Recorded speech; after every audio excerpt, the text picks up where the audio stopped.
Halo guys, apa kabar kalian semua? Mimin di sini bakal melanjutkan alur cerita Sword Star. Disclaimer dulu bahwa kemungkinan besar ada perbedaan antara novel dan versi Donghua-nya, tapi alur cerita utamanya tetap sama. Jadi tanpa ragu, Mimin akan membawakan alur ceritanya. Lo Fong mengambil buku kedua, membuka buku tebal itu. Dia sekali lagi membacanya. Buku kedua itu mencerminkan gambar kedua dari tablet 9 alam semesta. Dalam hal kedalaman, yang satu ini jelas lebih dalam dari yang pertama, sebanyak ratusan hingga ribuan kali. Karena Lo Fong hanya memahami sedikit dari gambar kedua, teknik yang diungkapkan dalam banyak halaman buku ini terasa sangat misterius baginya. Lo Fong benar-benar tenggelam dengan membaca buku kedua yang tebal ini. Dari 2102 teknik buku kedua, 2083 di antaranya terasa mendalam dan tidak bisa dipahami olehnya.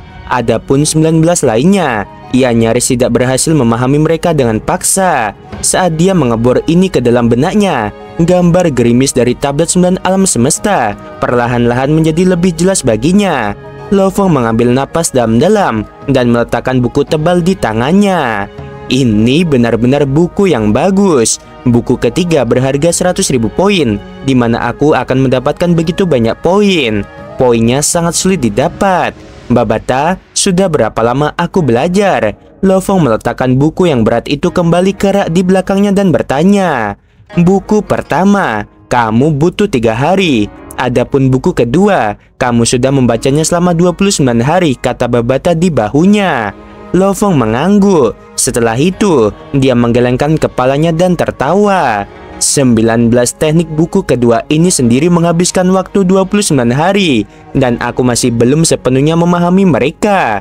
Bagaimana efeknya? Tanya Babata. Lumayan, Lo Fong tersenyum. Aku sudah memahami keajaiban ke-10 dan ke-11. Babata berteriak. Lo Fong, itu bukan lagi lumayan.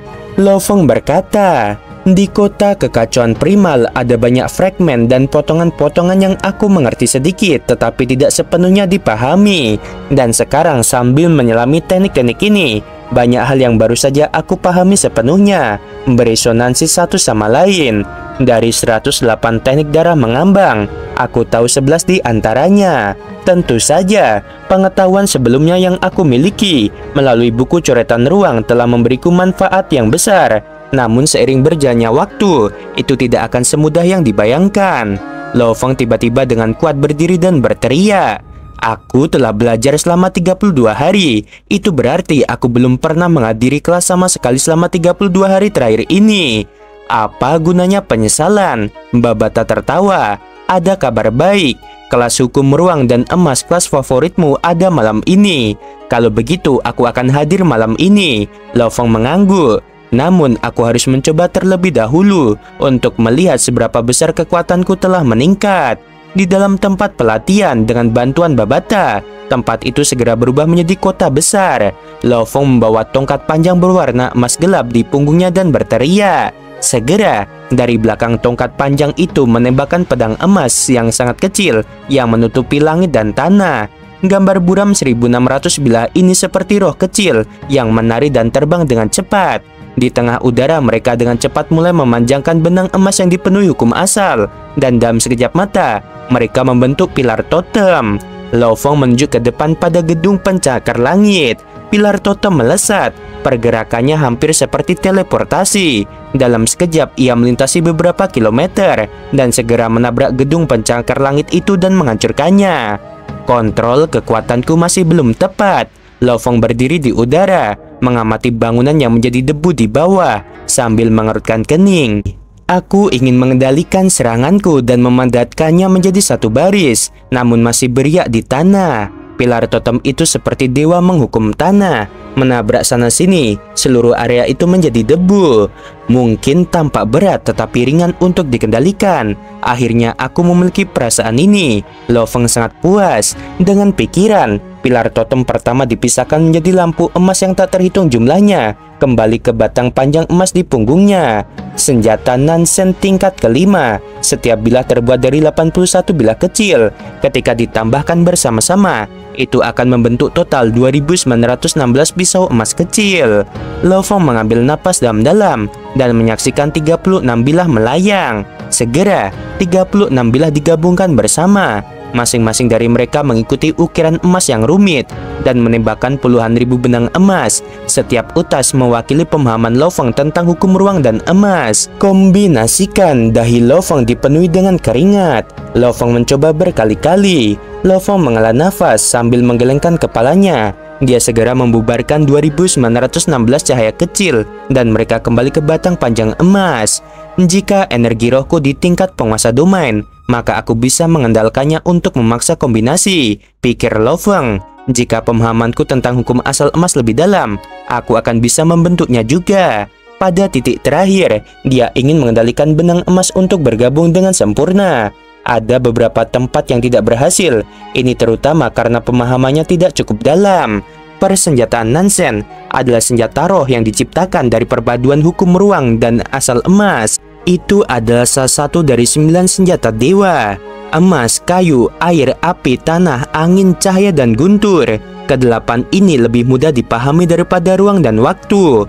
Oleh karena itu, selama pembentukan persenjataan Nansen, itu lebih menekankan pada hukum emas dan persyaratan hukum ruang sedikit lebih rendah. Pemahaman hukum ruangku sudah cukup untuk tingkat kelima. Namun, pemahaman hukum asal emasku tidak cukup. Lo Feng tertawa tak berdaya. Bagaimanapun, aku tidak memiliki guru yang berspesialisasi dalam hukum emas untuk mengajarku. Untuk binatang bertanduk emasku, teknik mana yang harus aku pilih? Ada banyak teknik pertempuran dalam kenangan warisan binatang bertanduk emas. Ketika Lo Feng dan Babata menganalisis mana yang paling cocok, hanya butuh beberapa saat sebelum kelas malam akan dimulai. Kelas publik ini berbicara tentang hukum emas dan ruang. Itu tidak buruk. Lo Feng dengan cepat meninggalkan villa dan menuju ke gedung pencakar langit yang besar. Tersebar di bagian belakang ruangan ada 1000 kursi. Sisa ruangan itu untuk guru seorang Undying. Lo Feng tersenyum dan melambai pada pemuda kurus dalam baju besi berskala. Pemuda ini botak dan memiliki kulit perunggu. Dia memancarkan aura sengit yang kuat. Dia adalah Yike. Lo Feng duduk di samping pemuda itu. Aku belum melihatmu sebulan terakhir ini. Yike tersenyum. Biasanya selama kelas fusi ruang dan emas kamu akan hadir. Aku sedang mempelajari beberapa teknik. Aku tenggelam dan lupa untuk hadir. Lo Feng tertawa. Yike berkedip. Kurasa yang kau dapatkan pasti tidaklah kecil. Lo Feng mengangguk. Yike menghela nafas. Lo Feng, kamu saat ini masih tingkat universe. Kamu dapat dengan aman berlatih dan mengambil misi dalam area yang dikendalikan. Ketika kamu mencapai tingkat penguasa domain dan ditempatkan di negara semesta, mengendalikan wilayah yang besar, saat itulah pelatihan melelahkan yang sebenarnya dimulai. Itu benar-benar berbahaya, terutama di tingkat penguasa sektor, di mana kamu bahkan tidak diizinkan membawa tim pengawalanmu. Kamu akan melewati banyak situasi hidup dan mati. Lo Feng mengangguk. Di dalam kelas kedua, anggota awal absolut masuk. Sudah ada lebih dari 100 orang. Sementara Lo Feng dan Yike duduk bersama dan mengobrol. Kurcaci berjanggut emas lainnya berjalan mendekat. Dia tersenyum. Yike, orang di sampingmu ini seharusnya Lo Feng. Yike meliriknya. Kurcaci itu tersenyum pada Lo Feng. Apa kabar? Aku Zajiwu, mirip dengan Yike di tingkat penguasa domain. Aku telah mendengar tentangmu sebelumnya dan aku selalu ingin bertemu denganmu. Namun sampai sekarang belum ada peluang. Bagaimana kabarmu? Lo Feng tersenyum dan melambai. Lo Feng, Zajiwu ini licik, tapi dia masih tidak buruk. Aku sudah mengenalnya selama lebih dari 1000 tahun. Zajiwu menggosok jenggot emasnya, duduk di samping mereka. Dia berkata dengan lembut, aku mendengar bahwa saat pertama kali kamu di kota kekacauan primal, kamu melewati level 5 jembatan surgawi. Ya, itu benar. Lo Feng mengangguk. Zajiwu berkata dengan lembut, Lo Feng, aku ingin mendiskusikan sesuatu denganmu. Lo Feng mengerutkan kening. Aku ingin menukar beberapa hal harta karun alam semesta virtual. Namun, aku tidak punya cukup poin. Zajiwu menggelengkan kepalanya. Aku harap kamu dapat membantuku menukar mereka, lalu mengganti menggunakan uang tunai untuk membelinya darimu. tergantung pada berapa banyak poin yang kamu gunakan. Aku bersedia untuk menukar satu elemen campuran untuk setiap 5 poin yang dihabiskan. Jika kamu menggunakan 1000 poin, aku akan memberimu 200 elemen campuran. Lo Feng terkejut. Setiap 5 poin yang dia habiskan, dia akan menerima satu elemen campuran. Harga ini tidak buruk. Dari apa yang Lo Feng hitung, sekitar 7 hingga 8 poin disamakan dengan satu elemen campuran. Ye Ke mendorong Zajiwu pergi. Sialan, sebenarnya mencoba menipu temanku. Itu tidak dianggap menipu. Dia melewati level 5 dengan hadiah 10 kali lipat, artinya 31.000 poin. Dan dia tidak membutuhkannya sekarang. Juga, harga yang aku tawarkan kepadanya cukup tinggi, kata Zajiwu. Lo Feng, Ye Ke berkata dengan lembut. Saat ini, ketika kamu menukar barang, kamu akan menemukan satu unsur campuran sama dengan sekitar 7 atau 8 poin. Apakah itu benar? Lo Feng mengangguk. Tapi biarkan aku memberitahumu, benda-benda di dalam harta karun hanya bisa menggunakan poin. Anggota inti di bawah tingkat Undying, mereka hanya bisa mengandalkan jembatan surgawi, lautan fantasi, altar abadi, dan mengambil misi untuk mendapatkan poin. Poinnya sangat berharga. Lo Feng hanya bisa mengangguk lagi. Ye Ke menghela nafas. Poin sulit didapat. Siapapun di bawah tingkat Undying tidak dapat menggunakan uang untuk menukar poin. Dan setelah menjadi Undying, hanya dengan begitu seseorang dapat menggunakan uang untuk menukar poin. Aturan untuk Undying adalah satu elemen campuran untuk satu poin. Lo Feng menjadi terkejut. Aku sudah mengatakan, kamu bisa membuat pilihan sendiri, kata Ye Ke. Kurcaci berjenggot emas mengangguk. Beberapa barang langka tidak bisa dibeli di luar sama sekali, karenanya poin sangat berharga. Namun Lo Feng, kamu saat ini hanya tingkat universe. Hal-hal yang kamu butuhkan dapat dibeli di luar juga. Jika kamu membantuku membelinya, aku akan memberimu uang tunai. Aku tidak akan pernah melakukannya, Lo Feng tersenyum. Mengambil buku ketiga coretan ruang diperlukan 100.000 poin. Dia masih khawatir tentang bagaimana mendapatkan poin. Mengapa dia membantu orang lain membeli barang menggunakan poinnya? Ye Ke menggelengkan kepalanya. 31.000 poin yang kamu miliki dengan 10.000 penghargaan di awal. Mungkin sepertinya poin itu mudah didapat, tetapi kamu akan lihat nanti. Lo Feng mendengarkan dengan seksama. Babata, terobosan dan evolusi anggur kontak awan ke penguasa sektor. Berapa banyak poin yang harus aku keluarkan? Dan terobosan untuk ke Undying, tanya Lo Feng. Menurut proses bagaimana Master Yunmu memelihara anggur kontak awan dari penguasa domain tingkat 9 ke penguasa sektor, itu membutuhkan banyak harta dan kombinasi. Jadi, itu akan berjumlah sekitar 120.000 poin. Adapun penguasa sektor level 9 ke Undying, ini adalah terobosan paling sulit. Manusia menerobos ke Undying sudah luar biasa. Untuk membantu rotan anggur kontak awan sesuai dengan berapa banyak yang dia habiskan saat itu akan membutuhkan sekitar 6,2 juta elemen campuran ditambah keberuntungan. Lagi pula, untuk benar-benar menerobos belenggu kehidupan itu sendiri menjadi Undying, tidak ada jaminan 100%. 6,2 juta elemen campuran dan keberuntungan. Gelombang besar menabrak hati Lo Feng. 6,2 juta elemen campuran, seluruh bintang gunung naga hitam hanya bernilai sekitar 300.000 hingga 1 juta elemen campuran. Dulu, gurumu harus mengeluarkan seluruh kekayaannya untuk membuatnya sukses. Ketika rotan anggur kontak awan mencapai tingkat Undying, itu sangat kuat. Itu bahkan lebih kuat daripada manusia biasa. Ketika gurumu memilikinya, itu hampir seperti kekuatannya berlipat ganda. Jumlah yang dibutuhkan untuk diakumulasikan tidak mudah untuk diselesaikan. Lo Feng berpikir, setidaknya saat ini tingkat stresku masih belum terlalu tinggi. Lo Feng hampir tidak memiliki poin untuk digunakan saat ini. Dia tidak perlu memelihara anggur kontak awan atau memperbaiki kapal terlebih dahulu. Di dalam kelas kedua, lebih dari 100 anggota awal absolut membungkuk dengan hormat. Dewa iblis setinggi 30 meter yang kekar berjalan ke dalam ruangan. Seluruh tubuhnya hampir seperti logam dengan 3 tandu emas di kepalanya. Emas sekuat matahari dan kokoh tak terbendung. Ruang memegang di dalamnya segala macam hal dan energi mereka. Ketika waktu berhenti, ruanglah yang ada di alam semesta. Undying ini tidak memungkinkan siapapun berbicara sama sekali selama kelasnya, dan dia akan selalu memulai kelas dengan kata-kata simbolis tentang emas seperti matahari, ruang yang mencangkup segalanya. Lao Feng mendengarkan dengan cermat, kadang-kadang menyadari sesuatu yang penting, kadang-kadang mengangguk, dan di lain waktu mengerutkan kening. Setelah beberapa saat kelas berakhir, Lao Feng berbalik dan terkejut. Ye Ke yang berada di sampingnya tiba-tiba menghilang. Setelah menyelesaikan pelajaran, Lao Feng tidak buru-buru memilih teknik dari binatang bertanduk emas. Dia memutuskan untuk menuju ke altar abadi dan lautan fantasi untuk mencobanya. Saat ini, aku membutuhkan 100.000 poin, dan aku bahkan akan membutuhkan lebih banyak di masa depan. Anggota inti dapat dengan mudah memasuki salah satu dari 3 tempat itu: jembatan surgawi, altar abadi, dan lautan fantasi. Altar abadi, pegunungan hitam tak berujung, dan di setiap puncak ada altar emas. Dengan satu pandangan, orang dapat melihat bahwa pada puluhan ribu puncak ada juga puluhan ribu altar emas. Lao Feng muncul di depan altar, merasa agak tidak nyaman. Aku tidak bisa merasakan riak hukum asal.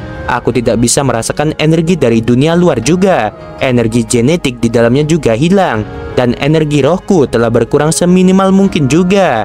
Anehnya, itu adalah perasaan yang sangat tidak nyaman. Kehilangan energi genetik, energi roh, semua riak dari hukum asal semuanya hilang. Satu-satunya yang tersisa adalah kekuatan fisik tubuhnya. Ini murni untuk menguji kekuatanku.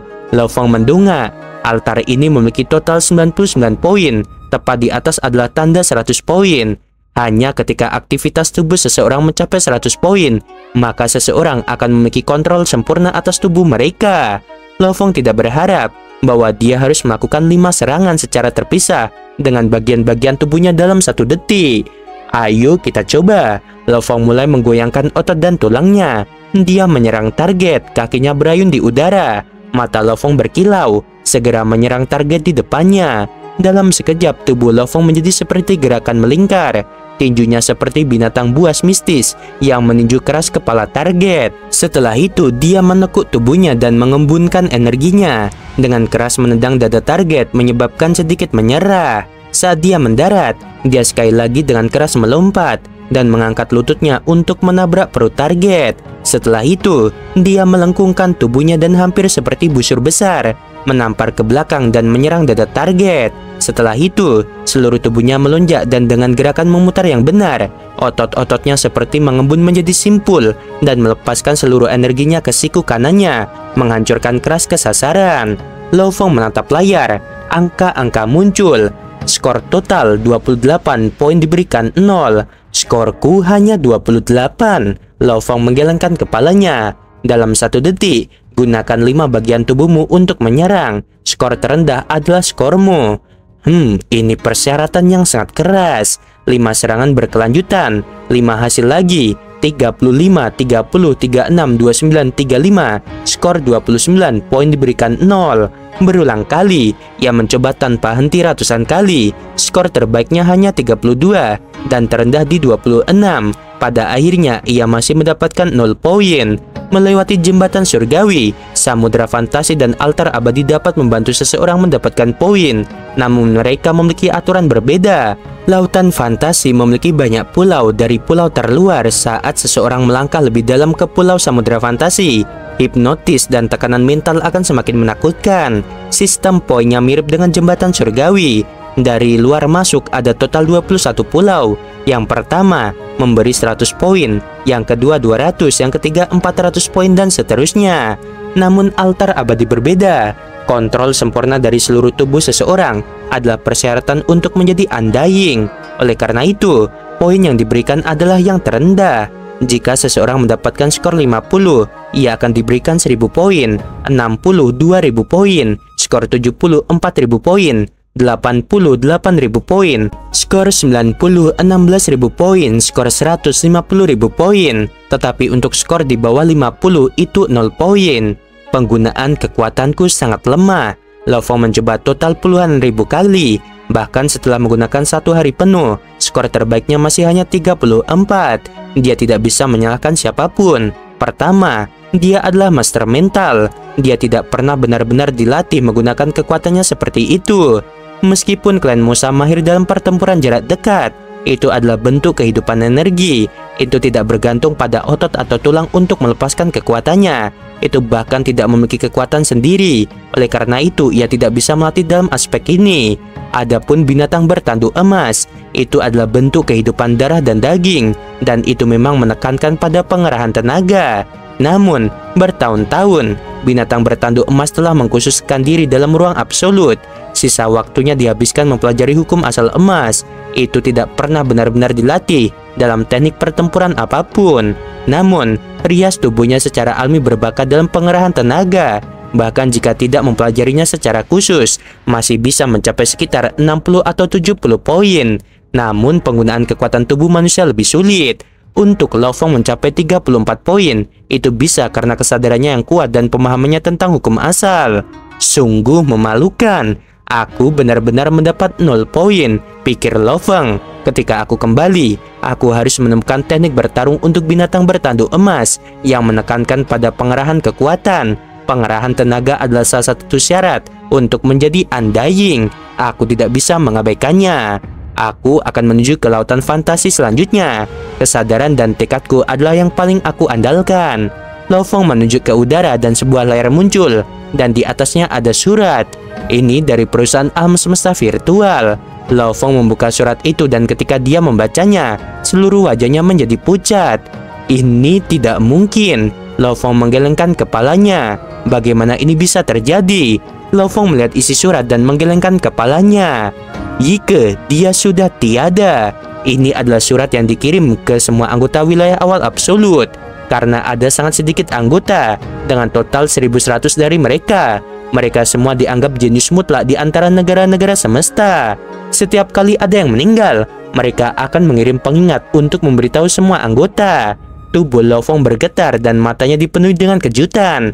Selama pelajaran publik kemarin, tanpa dia sadari, kesadaran Yike telah meninggalkan jaringan semesta virtual. Bahkan permintaan teleponnya sendiri tidak diangkat. Saat itu dia masih berpikir Yike memiliki inspirasi yang tiba-tiba atau sedang mencari harta karun.